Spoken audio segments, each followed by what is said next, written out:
If you've gardened for very long, you will have experienced fails in the garden. We've got a number of them, well, a handful of them, and we're going to tell you what they are and how we're going to fix them or go to plan B. This is our spinach and lettuce bed here. We planted this a couple months ago. The lettuce did really well and is doing really well because we succession planted. Up here is a very dense blanket of lettuce. This was planted 3 weeks later and we never planted any more. This is actually not a bad thing to have lettuce this dense because it smothers out all the weeds. Now we had spinach down here and it didn't do well and very little of it, if any, came up. Now at the small garden at the house we had really good spinach. So just one of those things that happens. What we'll do here is we'll allow the lettuce to grow until it starts to bolt, and then we'll take and clean this bed out and most likely put a fall crop of possibly turnips or rutabagas in this bed in the next 6 to 8 weeks here.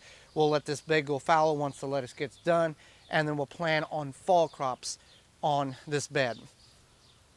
This is our kale, Brussels sprouts, and collard bed. We planted on the show, on our Tuesday show a couple months ago. The kale is doing relatively decent. It's starting to come out real nice. We've lost one that was here. We had 4 collard plants. We still have one that's kind of stunted, and this other one's not much life left in it. We had 2 Brussels sprouts. Now, for whatever reason, I don't know, this bed just didn't take off. Now, the kale is fine. We'll leave the kale. We'll reevaluate what we want to do on this end of the bed, whether we put some kind of summer cool crop, or probably Swiss chard might be the best thing that we do in this bed, or we do have some potatoes left over, some Russian fingerling potatoes that we might put in this bed as well. Those take 135 days, 135 days, so that's pushing real close to the fall.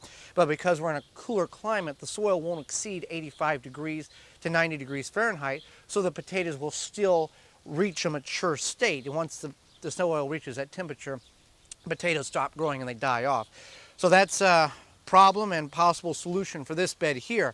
Now let's go take a look at our scarlet runner beans. We were very disappointed to see the results of that.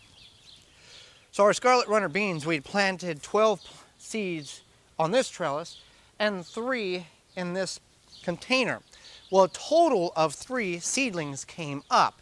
Now I did dig around in the container. I did find the remnants of rotted seeds. So that means a couple of things here. One, the soil got moist, which it was, but also it got too cold for them to germinate, and yet then they rotted in the container. Now the soil there in the ground, I haven't been able to dig up and find any remnants of the seeds to find out what the culprit might be. So here's what we're going to do on this particular problem. We're going to extract the 2 beans that are here very gently so we can get the entire root system, move them over to the container, and then utilize the ground space so we have an open trellis here for cucumbers and pole beans. Even though we're putting pole beans over there, we're going to really pack hard with the cucumbers. So we can move those 2 beans over and then have a new fresh trellis. Now let's look at the disappointment that we faced when we had found that we had very few beets coming up. This is what once was going to be our beet bed for the summer. We spent 8 weeks ago, we spent and planted many beets in this bed, and the result is we had about 6 or 7 beets actually germinate. Well, what we believe has happened was 8 weeks ago it was cool, but then it got warm and it got cool, and the fluctuation back and forth. So the seeds went in the ground, they started to germinate, or they were going to germinate, and they got too cold and they didn't germinate, or they rotted in the ground. Well, that is a disappointment because we like beets. So what we're going to do here is we still have some beets that we're going to wait and plant in the fall. Beets take 67 days to reach maturity. So we're going to back off and kind of figure around August we're going to start putting some of those beets in the ground.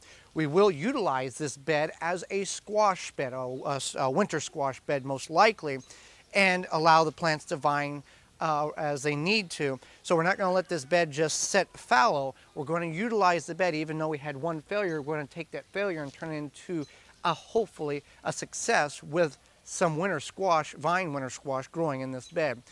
So whether you have successes or you have failures, you just can't let it get you down. Take the space that once was dedicated to a specific vegetable.